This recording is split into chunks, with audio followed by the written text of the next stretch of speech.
And I guess, so we came out of this recession, or we're not really completely out of it, but we came out of this with a K-shaped recovery where those who had more and those who lost more. And I think, do you think part of the creator economy that we're moving into, which you wrote a piece about this, and I want you to talk a little bit more about it. I really liked reading it because it talked about one of the companies that I'm really bullish on, and it talked about them in a positive light. And so therefore I was excited. But the K-shaped, do you think the creator economy can close that gap for just basically so we're not in the same position over and over, where more and more people are looking less towards the idea of capitalism and more towards the idea of socialism, of just like, forget this, let the government just have everything and just make sure that everybody's safe, which I'm not the biggest fan of that because I just haven't seen it work too well. But do you think the creator economy can close that gap for people to have an opportunity to create and then be able to sustain themselves and their family? Yeah. So I don't tie the creator economy with socialism. I think they're two. Yeah. So I think like it gets into two things, right? Like you have the individual and then you have the institution. Yeah. The institution is incentivized to make money at all times. Like Robinhood will sell your data in order to close trades, which is like part of the cycle. Like they don't really have another choice.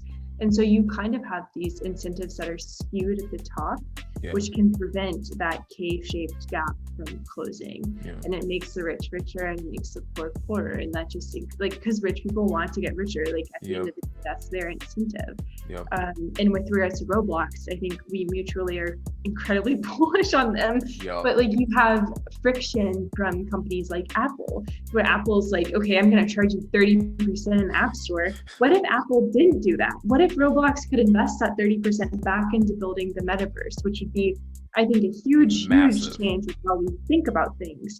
And so you have like company incentives skewed at the top, which can prevent, I tie creators in the metaverse kind of together, but that can prevent that gap from closing. I think if you can realign incentives, I think that creators are going to be incredible because, humans inherently are storytellers, and that's what creators do really well, is they tell stories.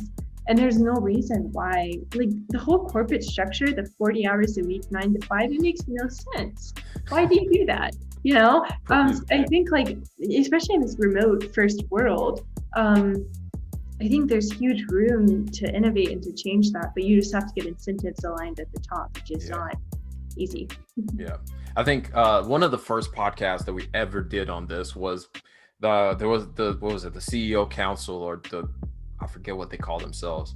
It was like a bunch of the business council or something like that came together and said, we're changing the way that we see the corporate structure. It's no longer just about shareholders and that's about it. And it was basically like, we have more stakeholders, our community, our employers, our employees, and also shareholders all should play a role in what we determine to happen with the community, or rather with the company. And that was like kind of in line with, have you heard of Simon Sinek?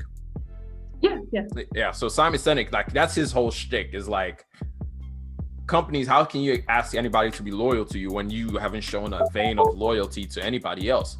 And so that just, I guess, definitely of your point of just, it goes back to like, what are the incentives? Like, is the incentives to make sure that everybody feels that they can actually create and be great in what they're doing? Or do they feel like, what's the point of doing anything? Because it's pointless. So, yeah. And I feel like we're kind of at that fork in the road where you do see some threads in that, with like high schoolers, it's kind of like, maybe that's just like the high schooler mentality, but like, what's the point? Like, what's the point of all of this? That's fact. I think one thing that I see a lot on TikTok is like, what is money? Money is useless. Money is not real, which is, inherently true, but it's also not true. And I think that narrative is harmful.